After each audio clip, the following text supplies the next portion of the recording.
Assalamualaikum warahmatullahi wabarakatuh. Salam sejahtera untuk kita semua. Semoga Tuhan Yang Maha Esa selalu melindungi kita dan menganugerahkan kesehatan kepada kita semua, serta semangat untuk terus belajar. Pada pertemuan kali ini, dalam mata kuliah perencanaan dan mata kuliah pengawasan, pokok bahasan kita adalah berkenaan dengan disiplin kerja dan produktivitas kerja. Terkait dengan hal tersebut, maka agenda bahasan pada pertemuan kali ini akan dibagi menjadi dua materi, yaitu materi pertama adalah berkenaan dengan disiplin kerja dan materi kedua berkaitan dengan produktivitas kerja. Nah, untuk disiplin kerja bahasanya yaitu berkenaan dengan pengertian, aspek disiplin kerja, faktor yang mempengaruhi disiplin kerja, jenis-jenis disiplin kerja, tujuan disiplin kerja, indikator-indikator yang dipergunakan dalam mengukur disiplin kerja, serta prinsip-prinsip dalam disiplin kerja.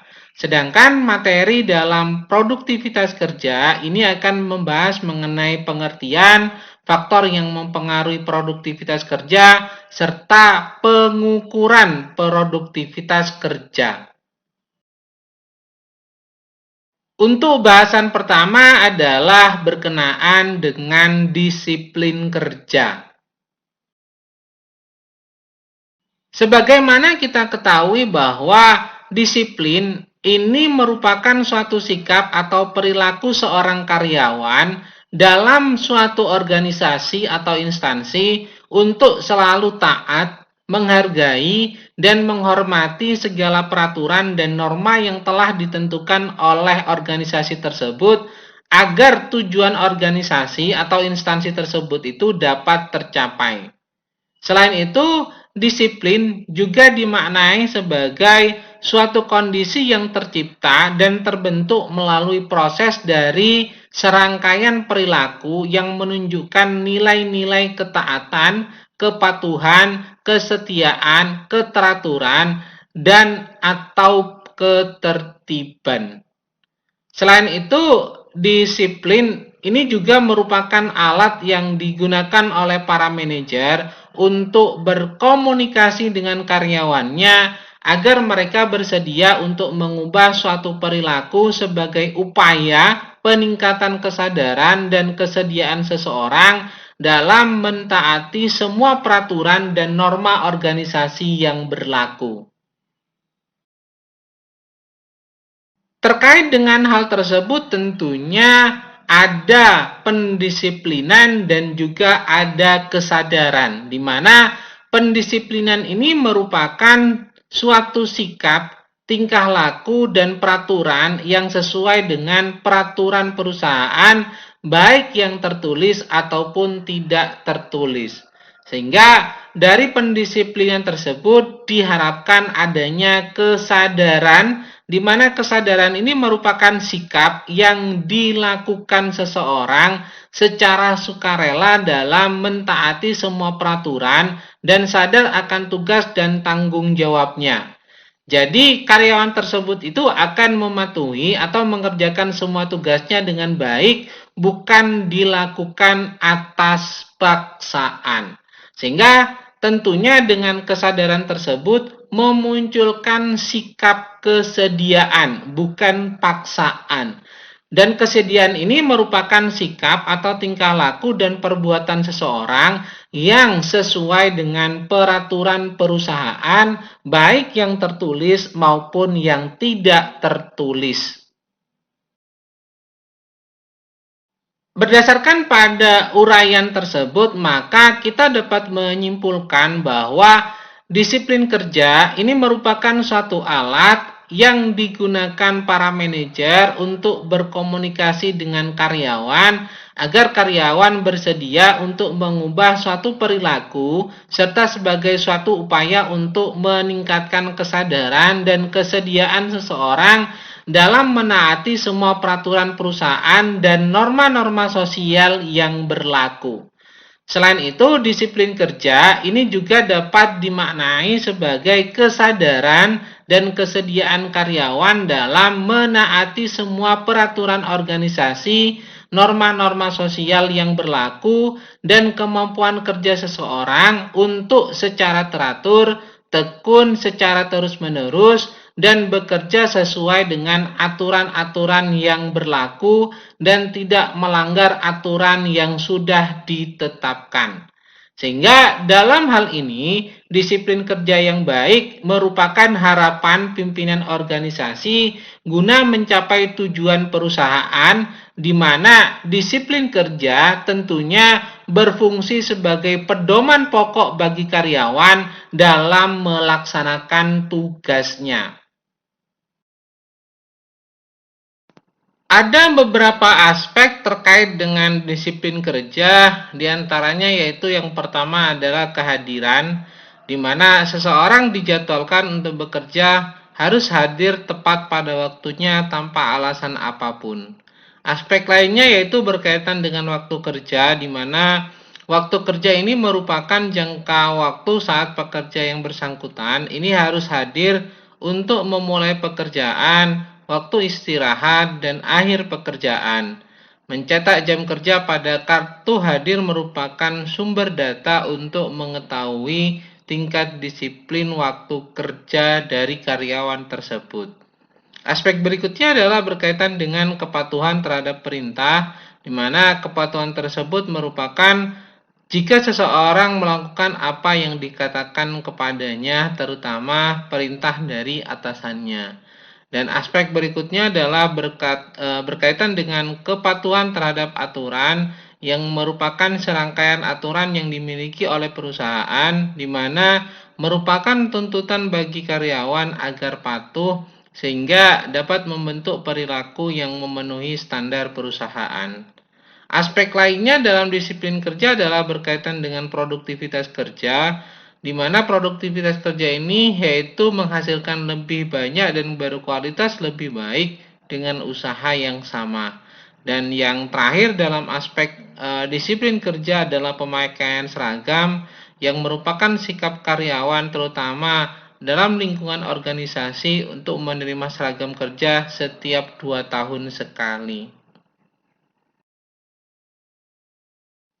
Aspek-aspek disiplin kerja karyawan dapat dikatakan baik apabila memenuhi beberapa syarat yang telah ditetapkan dalam aspek-aspek disiplin kerja, yaitu yang pertama adalah para karyawan datang tepat waktu, tertib, dan teratur.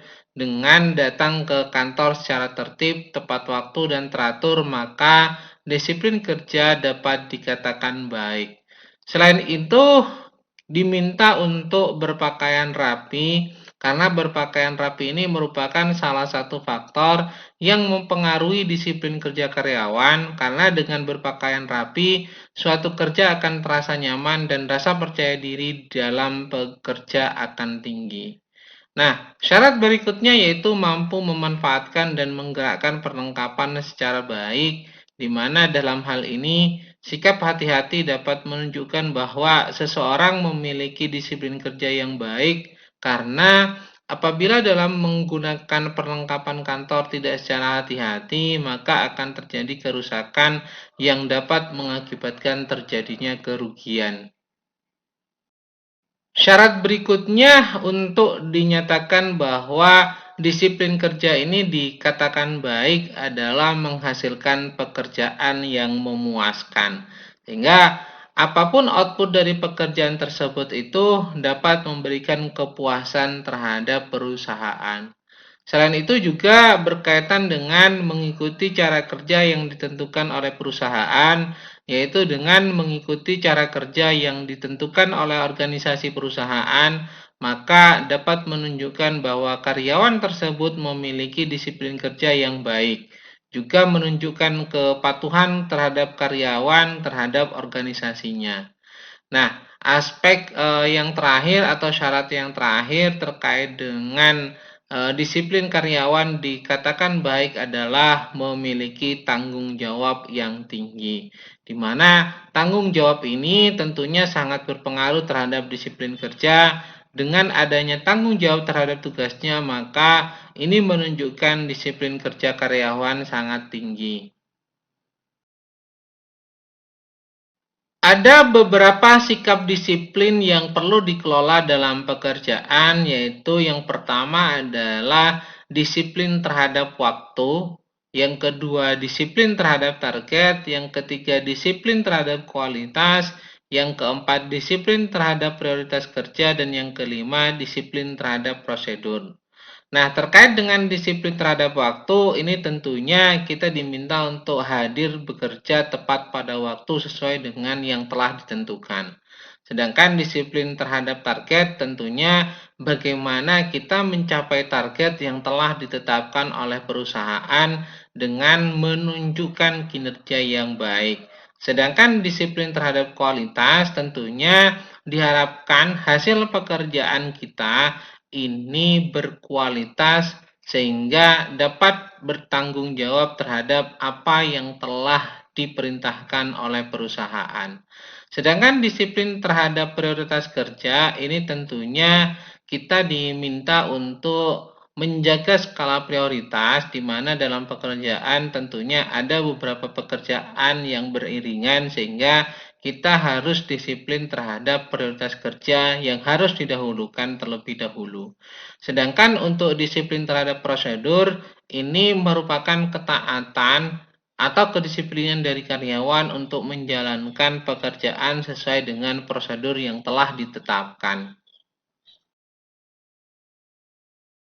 Dari penjelasan-penjelasan sebelumnya, maka kita dapat mengelompokkan indikator disiplin kerja ini terhadap 3 kelompok utama, yaitu yang pertama adalah disiplin waktu, di mana disiplin waktu di sini ini diartikan sebagai sikap atau tingkah laku yang menunjukkan ketaatan terhadap jam kerja yang meliputi kehadiran dan kepatuhan karyawan pada jam kerja.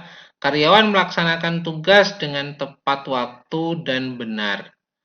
Kelompok yang kedua terkait dengan indikator disiplin kerja adalah disiplin peraturan, di mana peraturan maupun tata tertib yang tertulis ataupun yang tidak tertulis ini tentunya dibuat agar tujuan suatu organisasi dapat dicapai dengan baik. Untuk itu dibutuhkan sikap setia dari karyawan terhadap komitmen yang telah ditetapkan. Kesetiaan di sini berarti taat dan patuh dalam melaksanakan perintah dari atasan dan taat terhadap peraturan tata tertib yang telah ditetapkan, serta ketaatan karyawan dalam menggunakan kelengkapan pakaian seragam yang telah ditentukan oleh organisasi.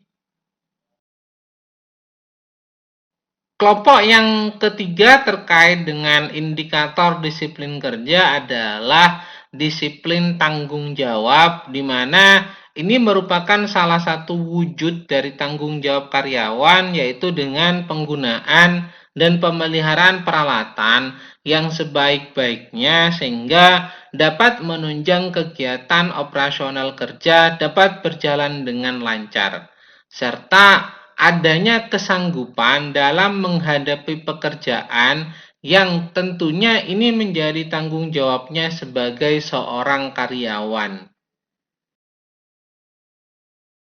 Ada beberapa faktor yang mempengaruhi terhadap disiplin kerja, diantaranya yaitu yang pertama adalah besar kecilnya pemberian kompensasi. Yang kedua, ada tidaknya keteladanan pimpinan dalam perusahaan. Yang ketiga, ada tidaknya aturan pasti yang dapat dijadikan pegangan. Yang keempat, keberanian pimpinan dalam mengambil tindakan. Dan yang kelima, ada tidaknya pengawasan pimpinan. Secara detail, penjelasan mengenai faktor yang mempengaruhi disiplin kerja dapat dijelaskan sebagai berikut, yaitu pertama adalah terkait dengan besar kecilnya pemberian kompensasi, di mana kita ketahui bahwa besar kecilnya kompensasi ini dapat mempengaruhi tegaknya disiplin para karyawan dalam mematuhi segala peraturan yang berlaku. Apabila karyawan ini mendapatkan jaminan balas jasa yang setimpal dengan jerih payah yang telah dikontribusikan pada perusahaan, tentunya akan memberikan tingkat disiplin yang tinggi. Sedangkan apabila ia menerima kompensasi yang memadai, maka mereka akan bekerja dengan tekun dan selalu berusaha bekerja dengan sebaik-baiknya.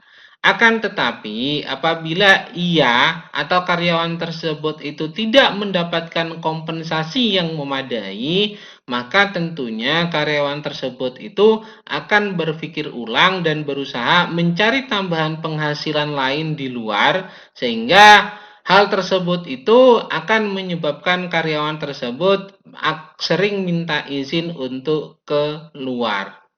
Nah, faktor yang kedua yang dapat mempengaruhi disiplin kerja adalah ada tidaknya keteladanan pimpinan dalam perusahaan, di mana peran keteladanan pimpinan ini berpengaruh besar dalam perusahaan, bahkan sangat dominan dibandingkan dengan faktor yang mempengaruhi disiplin dalam perusahaan. Kenapa? Karena pimpinan ini merupakan sebuah keteladanan dalam suatu perusahaan yang menjadi panutan bagi para karyawannya. Bahkan para karyawan akan selalu meniru yang dilihatnya setiap hari. Oleh karena itu, bila seseorang pemimpin menginginkan tegaknya disiplin dalam perusahaan, maka ia harus lebih dulu mempraktekannya supaya dapat diikuti dengan baik oleh karyawan lainnya. Faktor berikutnya yang mempengaruhi disiplin kerja adalah ada tidaknya aturan pasti yang dapat dijadikan pegangan, di mana kita ketahui bahwa para karyawan akan mau melakukan disiplin kerja apabila ada aturan yang jelas dan diinformasikan kepada semua karyawan. Apabila aturan disiplin ini hanya menurut selera pimpinan saja, atau berlaku hanya pada orang tertentu saja, maka jangan diharap bahwa para karyawan akan mematuhi aturan tersebut. Nah, faktor berikutnya yang terkait dengan faktor yang mempengaruhi disiplin kerja adalah keberanian pimpinan dalam mengambil tindakan. Dalam hal ini, bila ada seorang karyawan yang melanggar disiplin, maka perlu adanya keberanian pimpinan untuk mengambil tindakan yang sesuai dengan tingkat pelanggaran yang dibuatnya. Dengan adanya tindakan tersebut terhadap pelanggaran disiplin sesuai dengan sanksi yang ada, maka semua karyawan tentunya akan merasa terlindungi dan dalam hatinya berjanji tidak akan berbuat hal yang serupa. Faktor yang terakhir yang mempengaruhi disiplin kerja adalah ada tidaknya pengawasan pimpinan, di mana dalam hal ini, dalam setiap kegiatan yang dilakukan oleh perusahaan, perlu adanya pengawasan yang akan mengarahkan para karyawan agar dapat melaksanakan pekerjaan dengan tepat dan sesuai dengan yang telah ditetapkan. Orang yang paling tepat melaksanakan pengawasan terhadap disiplin kerja tentunya adalah atasan langsung terhadap para karyawan yang bersangkutan. Dalam literatur lain disebutkan bahwa ada beberapa faktor yang mempengaruhi terhadap disiplin kerja karyawan, yaitu yang pertama adalah terkait dengan besar kecilnya pemberian kompensasi, di mana besar atau kecilnya kompensasi ini dapat mempengaruhi tegaknya disiplin. Para karyawan akan mematuhi segala peraturan yang berlaku bila karyawan merasa bahwa kerja keras yang dilakukannya akan mendapatkan balas jasa yang setimpal dengan jerih payah yang telah diberikan kepada perusahaan. Faktor yang kedua yaitu ada tidaknya keteladanan pimpinan dalam perusahaan. Dalam hal ini keteladanan pimpinan sangat penting sekali karena dalam suatu organisasi atau dalam suatu perusahaan, semua karyawan akan memperhatikan bagaimana pimpinan mampu menegakkan disiplin dalam dirinya dan bagaimana ia dapat mengendalikan dirinya dari ucapan, perbuatan, dan sikap yang dapat merugikan aturan disiplin yang telah ditetapkan. Faktor berikutnya yang dapat mempengaruhi disiplin kerja karyawan adalah ada tidaknya aturan pasti yang dapat dijadikan pegangan, di mana dalam hal ini pembinaan disiplin tidak akan dapat terlaksana dalam sebuah organisasi bila tidak ada peraturan yang tertulis yang pasti untuk dijadikan pegangan bersama. Disiplin ini tidak mungkin dapat ditegakkan bila peraturan yang dibuat hanya berdasarkan instruksi lisan yang dapat berubah-ubah sesuai dengan kondisi dan situasi. Selain itu, faktor yang mempengaruhi disiplin kerja karyawan adalah adanya keberanian pimpinan dalam mengambil tindakan. Dalam hal ini, bila ada seorang karyawan yang melanggar disiplin, maka perlu adanya keberanian dari pimpinan untuk mengambil tindakan yang sesuai dengan tingkat pelanggaran yang dibuatnya. Melalui tindakan terhadap perilaku indisipliner tersebut, sesuai dengan sanksi yang ada, maka semua karyawan akan merasa terlindungi dan dalam hatinya berjanji tidak akan berbuat hal yang serupa. Faktor yang terakhir yang dapat mempengaruhi disiplin kerja karyawan adalah diciptakannya kebiasaan-kebiasaan yang mendukung tegaknya disiplin. Apa saja kebiasaan-kebiasaan positif tersebut? Yaitu yang pertama, saling menghormati bila bertemu di lingkungan kerja. Yang kedua, melontarkan pujian sesuai dengan tempat dan waktunya, sehingga karyawan akan turut bangga dengan pujian tersebut. Yang ketiga, sering mengikut sertakan karyawan dalam pertemuan yang berhubungan dengan nasib dan pekerjaan mereka. Dan yang keempat, memberitahukan bila ingin meninggalkan tempat kerja kepada rekan sekerja dengan menginformasikan kemana dan untuk urusan apa, walaupun kepada bawahannya sekalipun. Berikut ini adalah penjelasan mengenai jenis-jenis disiplin kerja, di mana disiplin kerja ini dapat timbul dari diri sendiri dan dari perintah. Sehingga jenis disiplin kerja ini terbagi menjadi dua, yaitu self-imposed disiplin dan command disiplin. Di mana self-imposed disiplin ini merupakan disiplin yang timbul dari diri sendiri atas dasar kerelaan, kesadaran, dan bukan timbul atas dasar paksaan. Disiplin ini timbul karena seseorang merasa terpenuhi kebutuhannya dan merasa telah menjadi bagian dari organisasi, sehingga orang akan tergugah hatinya untuk sadar dan secara sukarela memenuhi segala peraturan yang berlaku.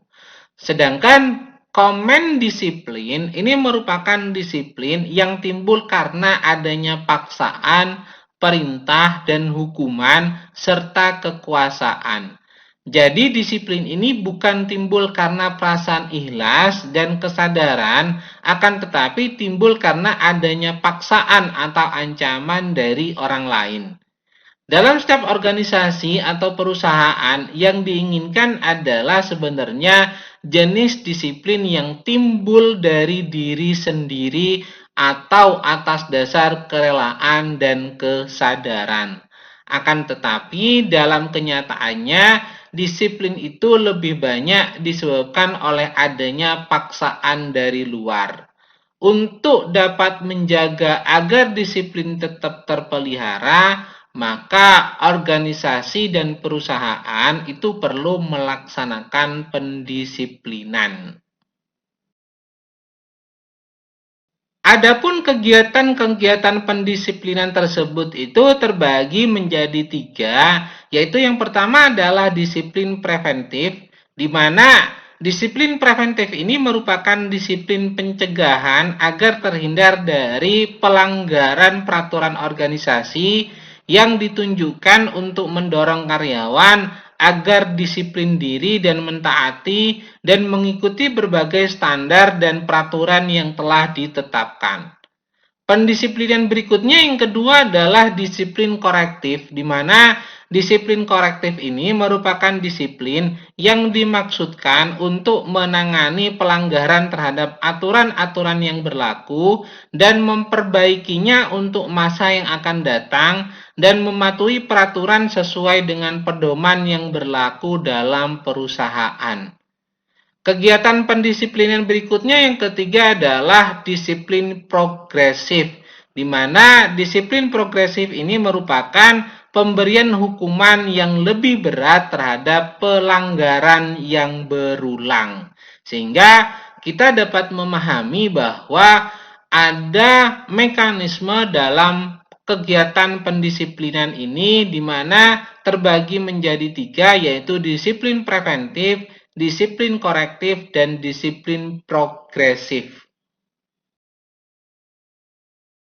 Berikutnya ini adalah terkait dengan tujuan disiplin kerja, di mana tujuannya adalah untuk menentukan arah dalam melangkah agar tidak bias dalam pelaksanaannya.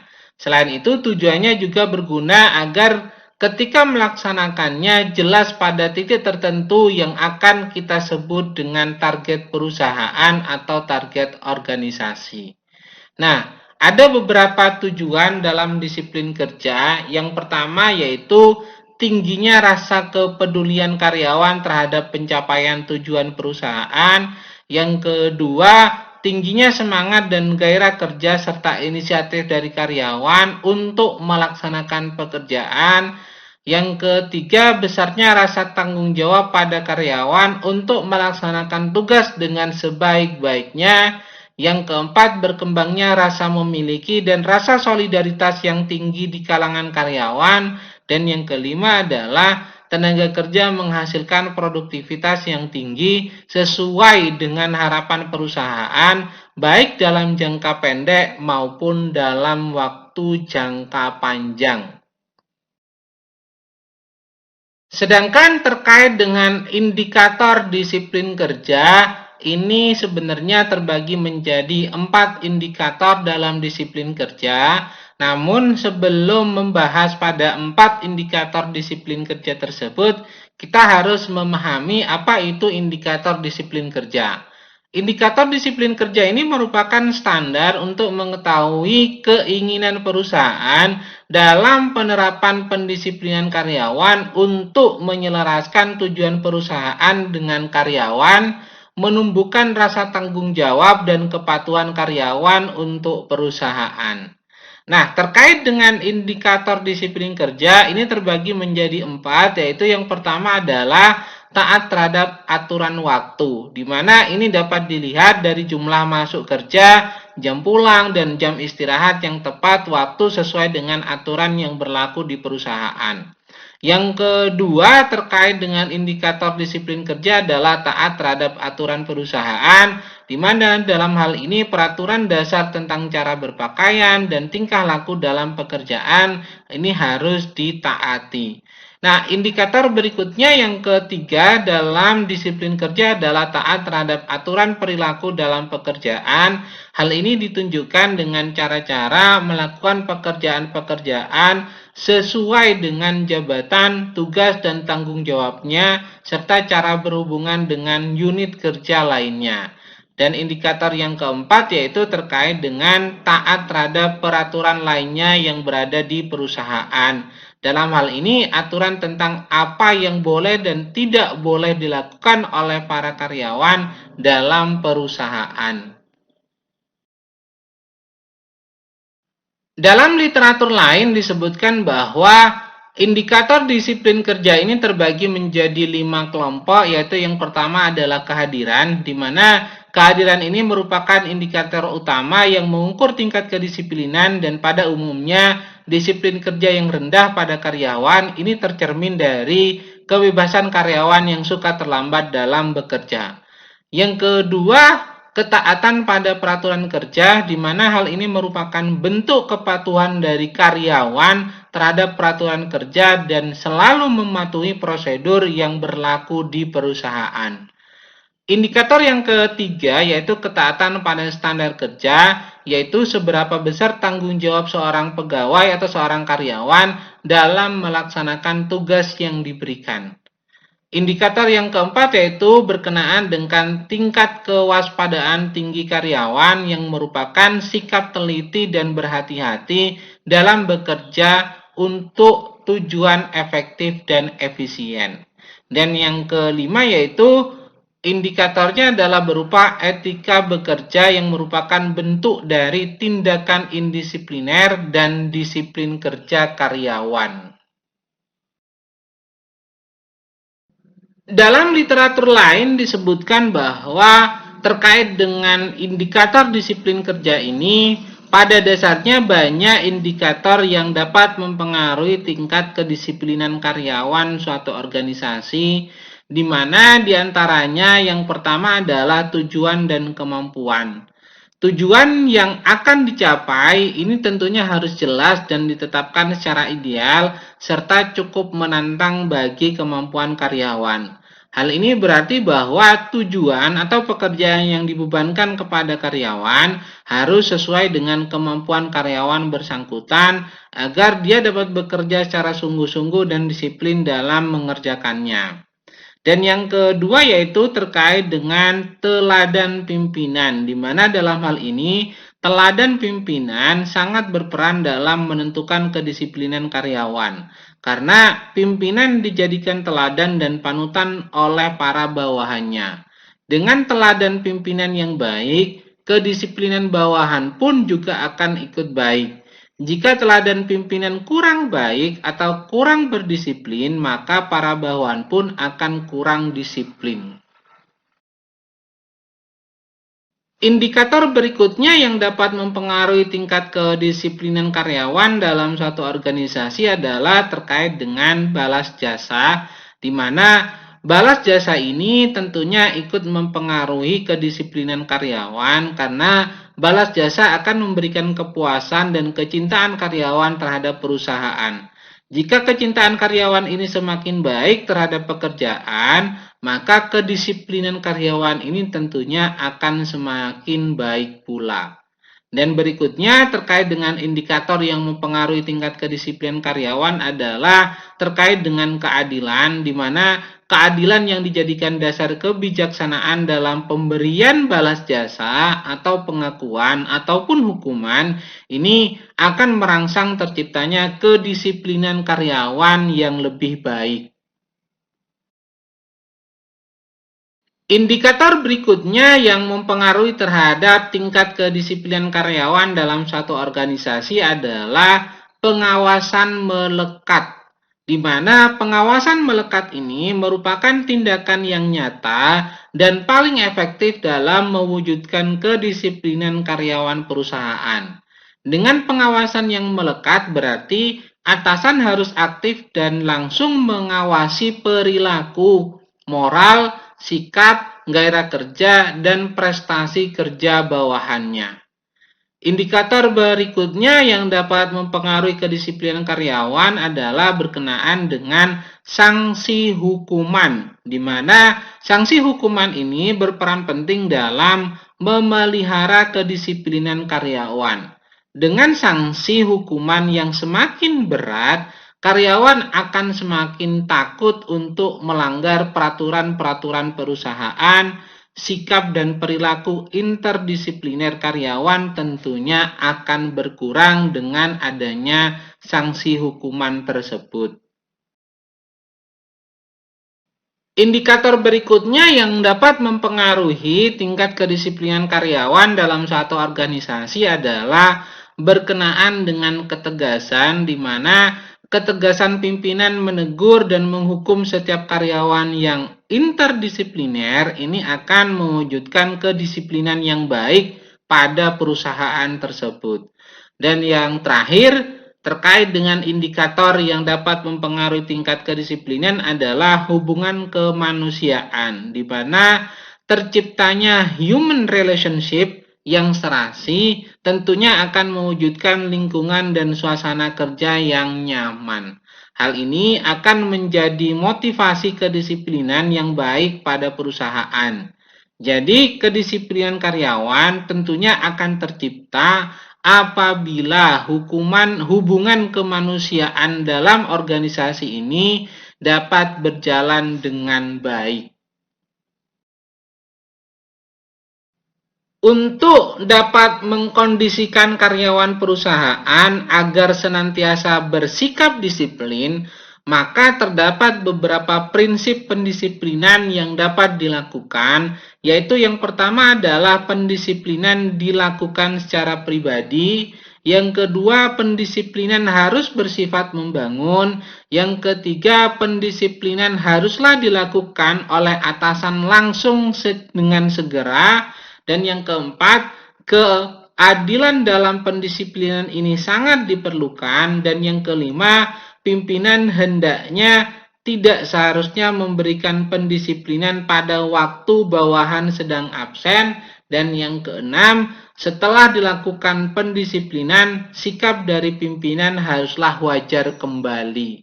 Ini adalah beberapa prinsip dalam pendisiplinan.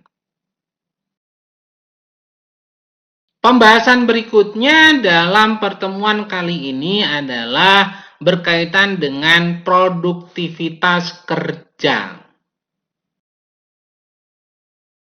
Sebagaimana kita ketahui bahwa produktivitas ini diartikan sebagai sebuah ukuran atas kuantitas dan kualitas dari pekerjaan yang diselesaikan, dengan mempertimbangkan biaya dari sumber daya yang digunakan. Produktivitas ini digunakan sebagai sebuah perbandingan antara masukan dan hasil yang menandakan nilai tambah yang diberikan oleh sebuah organisasi atau sebuah ekonomi. Sehingga kita dapat mendefinisikan produktivitas ini sebagai perbandingan secara ilmu hitung antara jumlah yang dihasilkan dan jumlah setiap sumber yang dipergunakan selama proses produksi berlangsung, di mana sumber-sumber tersebut ini dapat berupa tanah, bahan baku, bahan pembantu, pabrik, mesin-mesin, alat-alat, dan juga tenaga kerja yang dipergunakan. Dari penjelasan tersebut, kita dapat mengartikan bahwa produktivitas kerja merupakan kemampuan seseorang atau sekelompok orang untuk menghasilkan barang dan jasa dalam waktu tertentu yang telah ditentukan atau sesuai dengan rencana. Di mana kemampuan di sini ini dapat diartikan sebagai kemampuan fisik atau bisa juga dianggap sebagai kemampuan dalam keterampilan.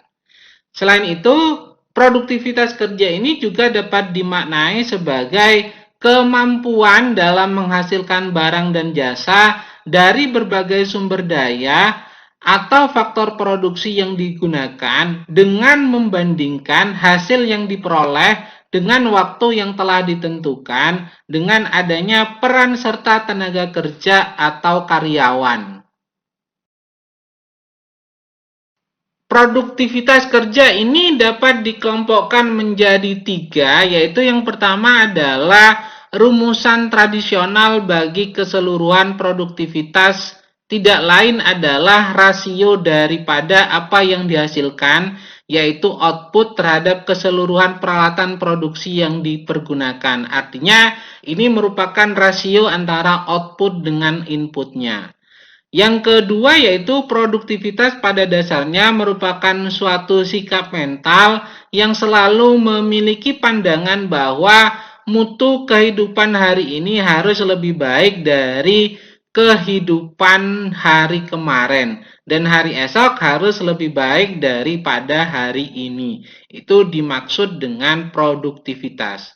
Selain itu, yang ketiga, produktivitas ini merupakan interaksi terpadu secara serasi dari 3 faktor esensial, yaitu investasi, termasuk dalam hal ini penggunaan pengetahuan dan teknologi, serta riset, dan juga manajemen serta tenaga kerjanya. Sehingga ini yang menjadi faktor esensial adalah investasi, manajemen, dan tenaga kerja yang terpadu secara serasi. Ada beberapa faktor yang dapat mempengaruhi terhadap produktivitas kerja, Sebagaimana kita ketahui bahwa untuk mencapai tingkat produktivitas yang tinggi, suatu perusahaan dalam proses produksi ini tidak hanya membutuhkan bahan baku dan tenaga kerja saja, tetapi juga harus didukung oleh faktor lainnya, diantaranya yaitu pendidikan, pelatihan, penilaian prestasi kerja, sistem imbalan, motivasi, dan kepuasan kerja.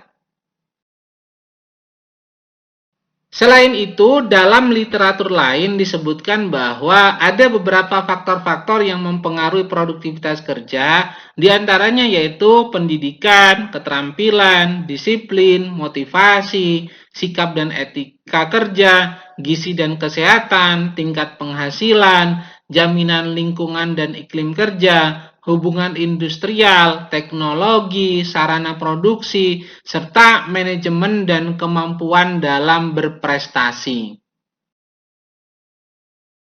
Selain itu disebutkan juga dalam literatur lain bahwa ada faktor-faktor yang mempengaruhi produktivitas tenaga kerja, yaitu yang pertama adalah kualitas dan kemampuan fisik karyawan.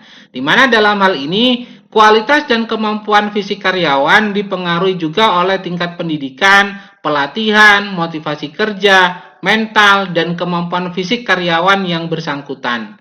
Dan faktor lainnya yaitu berkenaan dengan sarana pendukung, di mana sarana pendukung ini untuk meningkatkan produktivitas karyawan digolongkan menjadi dua, yaitu yang pertama adalah menyangkut lingkungan kerja, termasuk dalam hal ini sarana dan peralatan yang digunakan, teknologi dan cara produksi, tingkat keselamatan dan kesehatan kerja, serta suasana lingkungan kerja itu sendiri. Serta yang kedua terkait dengan sarana pendukung ini adalah menyangkut kesehatan karyawan yang tercermin dalam sistem pengupahan dan jaminan sosial serta jaminan keselamatan kerja. Sedangkan faktor yang dapat menentukan besar kecilnya produktivitas kerja ini ada 5, yaitu yang pertama adalah berkaitan dengan pengetahuan atau knowledge. Knowledge ini merupakan akumulasi hasil proses pendidikan, baik yang diperoleh secara formal maupun non-formal, yang memberikan kontribusi pada seseorang di dalam pemecahan masalah, daya cipta, termasuk dalam melakukan atau menyelesaikan pekerjaan. Dengan pengetahuan atau knowledge yang luas dan pendidikan yang tinggi, seorang karyawan diharapkan mampu melakukan pekerjaan dengan baik dan produktif. Selain itu, faktor yang kedua adalah berkaitan dengan skill atau keterampilan, di mana keterampilan ini merupakan kemampuan dan penguasaan teknik operasional mengenai bidang tertentu yang bersifat kekaryaan. Keterampilan diperoleh melalui proses belajar dan berlatih, dan keterampilan ini berkaitan dengan kemampuan seseorang untuk melakukan atau menyelesaikan pekerjaan-pekerjaan yang bersifat teknis. Dengan keterampilan yang dimiliki oleh seorang karyawan tentunya diharapkan mampu untuk menyelesaikan pekerjaan secara produktif. Faktor berikutnya yang dapat menentukan besar kecilnya produktivitas kerja adalah terkait dengan abilities atau kemampuan. Di mana abilities atau kemampuan ini terbentuk dari sejumlah kompetensi yang dimiliki oleh seorang karyawan.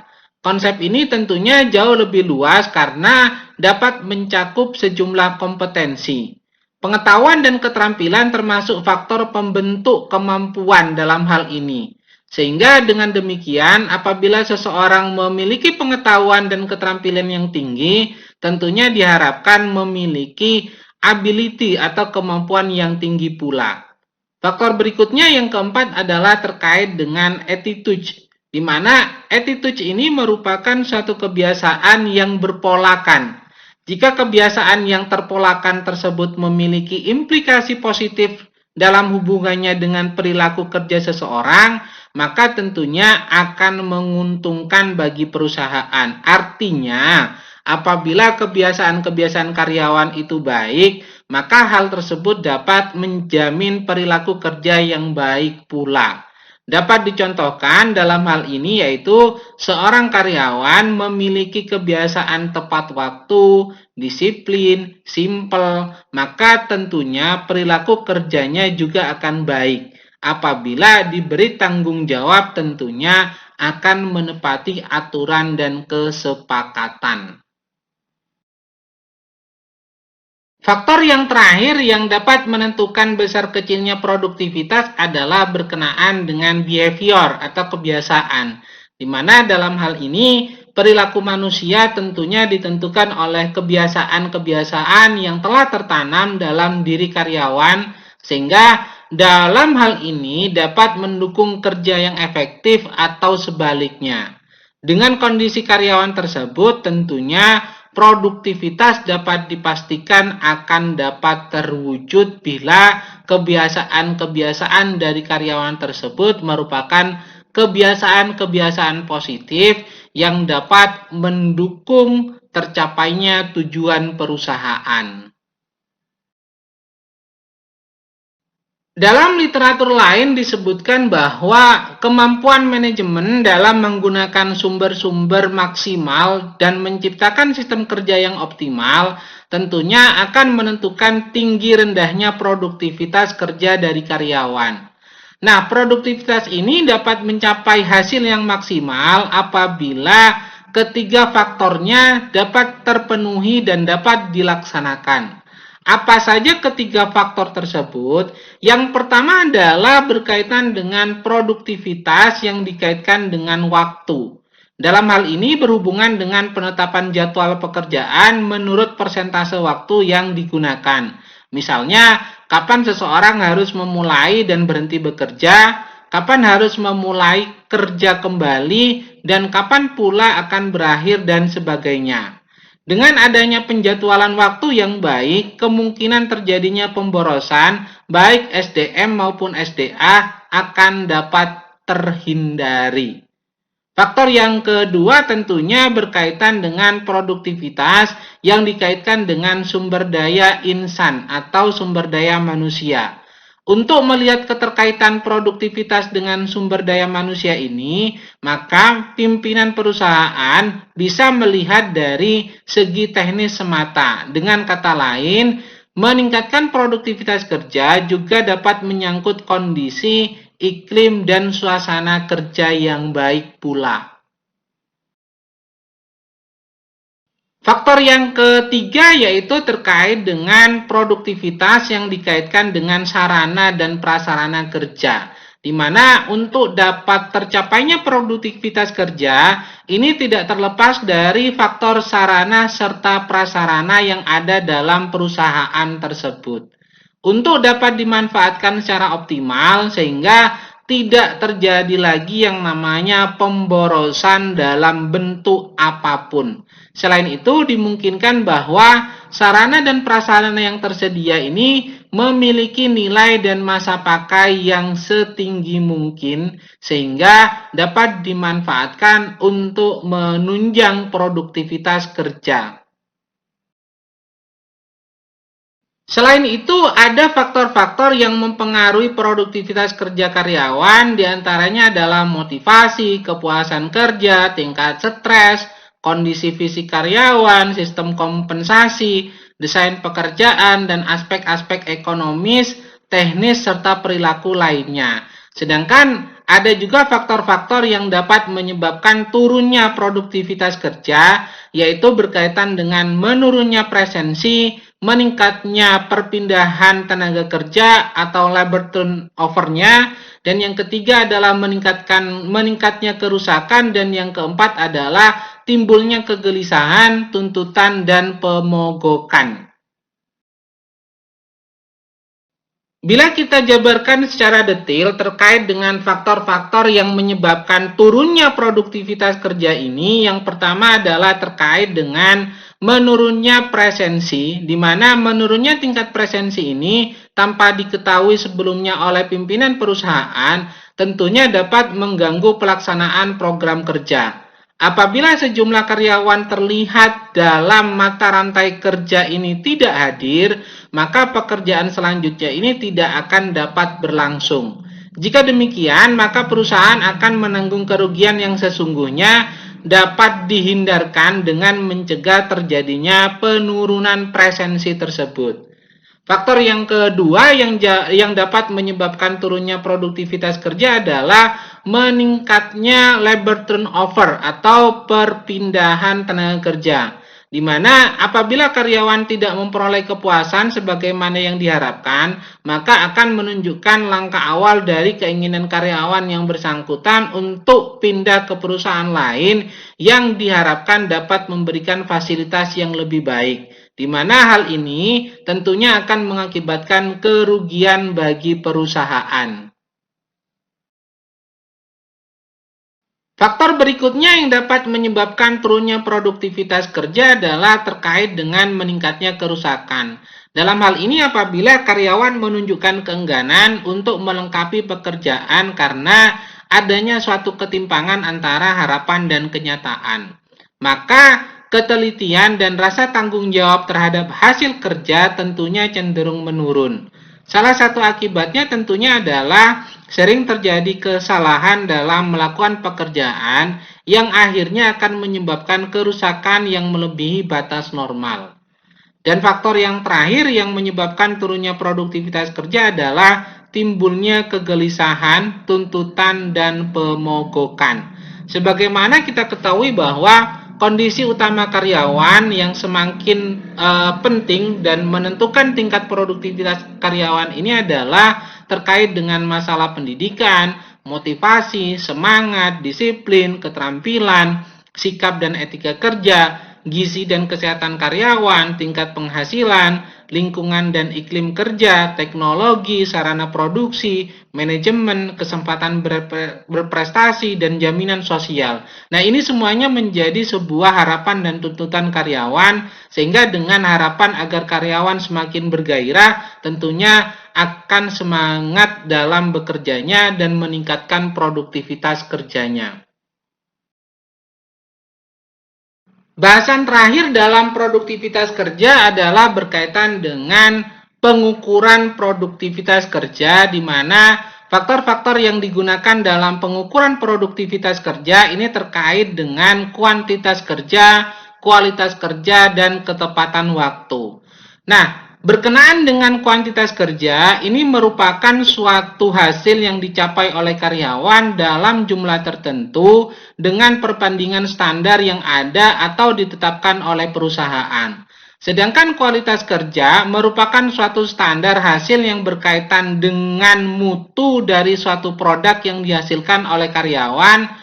Dalam hal ini merupakan suatu kemampuan karyawan dalam menyelesaikan pekerjaannya secara teknis dengan perbandingan standar yang ditetapkan oleh perusahaan. Sedangkan ketepatan waktu ini merupakan tingkat suatu aktivitas yang diselesaikan pada waktu awal yang dinyatakan, dilihat dari sudut koordinasi dengan hasil output serta memaksimalkan waktu yang tersedia untuk aktivitas lainnya. Ketepatan waktu ini diukur dari persepsi karyawan terhadap suatu aktivitas yang diselesaikan di awal waktu sampai menjadi sebuah output. Metode dalam pengukuran produktivitas secara umum berarti perbandingan yang dapat dibedakan dalam 3 jenis yang sangat berbeda, yaitu yang pertama adalah perbandingan-perbandingan antara pelaksanaan sekarang dengan pelaksanaan secara historis yang tidak menunjukkan bahwa apakah pelaksanaan ini memuaskan, namun hanya mengetengahkan apakah mutu berkurang atau meningkat serta tingkatannya. Dan yang kedua adalah perbandingan pelaksanaan antara satu unit, baik itu perorangan, tugas, seksi, ataupun proses, dengan lainnya. Pengukuran ini menunjukkan pencapaian secara relatif. Dan yang ketiga adalah perbandingan pelaksanaan sekarang dengan targetnya, dan inilah yang terbaik sebab memusatkan perhatian pada sasaran atau pada tujuan. Dengan cara pengukuran produktivitas tersebut, maka kita dapat mencari cara paling efektif dan lebih operasional dalam mengukur tingkat produktivitas kerja karyawan, yaitu dengan pengukuran tingkat produktivitas kerja. Nah, secara teknis, produktivitas kerja ini dapat dilihat dengan rumusan, yaitu hasil sebenarnya dibagi dengan produktivitas tenaga kerja yang menjadi hasil dari total hari kerja sebenarnya. Nah, dalam hal ini, hasil sebenarnya merupakan hasil aktuar per periode tertentu, sedangkan total hari kerja sebenarnya adalah merupakan hasil perkalian antara jumlah karyawan pada suatu periode tertentu dengan hari kerja aktif dalam periode yang bersangkutan. Sebagai catatan akhir bahwa pengukuran produktivitas kerja ini memiliki peranan penting untuk mengetahui produktivitas kerja dari karyawan sehingga dapat diketahui sejauh mana produktivitas yang dapat dicapai oleh karyawan. Selain itu, pengukuran produktivitas kerja juga akan digunakan sebagai pedoman bagi para pimpinan untuk meningkatkan produktivitas kerja sesuai dengan apa yang diharapkan oleh perusahaan.